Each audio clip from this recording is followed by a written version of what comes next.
સંત યોહાનના શુભ સંદેશમાંથી પાઠ 21મો અધ્યાય કડી 20 થી 25।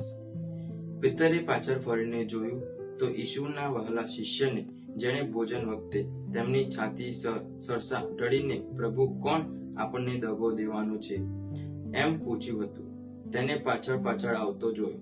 એને જોઈને પિતર ઈસુને પૂછ્યું, અને પ્રભુ આનું શું?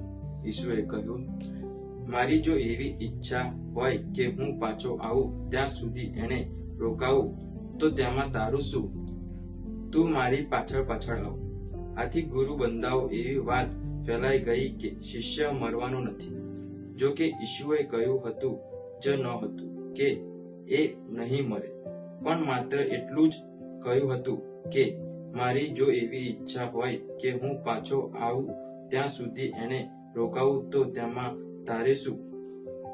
એ જ શિષ્ય આ બધી વાત સાક્ષી પૂરે છે, અને એણે જ આ બધી વાત લખી છે, અને અમારી ખાતરી છે કે એની સાક્ષી સાચી છે। ઈસુએ આ ઉપરાંત બીજું ઘણું કહ્યું છે કે બધું જો એને એકે એક નોંધાવું જઈએ તો એટલા પુસ્તકો ભરાય કે મને લાગે છે કે આખી પૃથ્વી પણ માય નહીં। આ પ્રભુની વાણી છે, તે આપનો આધાર છે। જય ઈસુ। મારા ધર્મજનો, એક વાત લઈ લઈએ આપણે। એક વર્ગ હોય જેમાં ઘણા બધા બાળકો હોય અને એક શિક્ષક હોય। દરેક બાળક અનોખું હોય। કોઈનામાં કદાચ મોઢે કરવાની શક્તિ ઘણી સારી હોય, કોઈ મસ્તીખોર હોય, તો કોઈ ઘણું શાંત હોય। એ જ રીતે શિક્ષકનો સંબંધ પણ અલગ અલગ છોકરાઓ જોડે અલગ અલગ રીતે હોય। જે સૌથી કદાચ મસ્તીખોર હોય એને કદાચ સૌથી વધારે અટેન્શન મળતું હોય, સૌથી વધારે ધ્યાન એનું જ રાખવામાં આવતું હોય। જે સૌથી શાંત હોય એને કદાચ કોઈ મદદની જરૂર પડે તો તરત મદદ માટે શિક્ષક દોડી જાય। એ જ રીતે ઈસુ પણ સર્વશ્રેષ્ઠ ગુરુ, એમના 12 પસંદ કરાયેલા શિષ્યો, અને આજે એમાંથી 2 શિષ્યોની વાત લેવામાં આવી છે શુભ સંદેશમાં।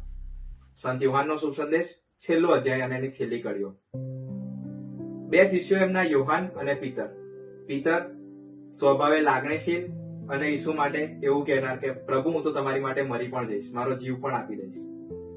અને એની બીજી બાજુ યોહાન સૌથી શાંત અને પડદા પાછળનો કલાકાર, આપણે એવું પણ કહી શકીએ। આજે પિતર પ્રશ્ન પૂછે છે કે પ્રભુ આનું શું? અર્થાત એને બીજા શિષ્યોના ભવિષ્યની ચિંતા વધારે હોય છે। ઘણી વખત મારા વાલા ધર્મજનો, આપણા જીવનમાં પણ આપણે પોતાની જાત ઉપર ધ્યાન કેન્દ્રિત કરવા કરતા વધારે તો બીજાની જિંદગી અને બીજાના ભવિષ્ય પર ધ્યાન કેન્દ્રિત કરતા હોઈએ છીએ।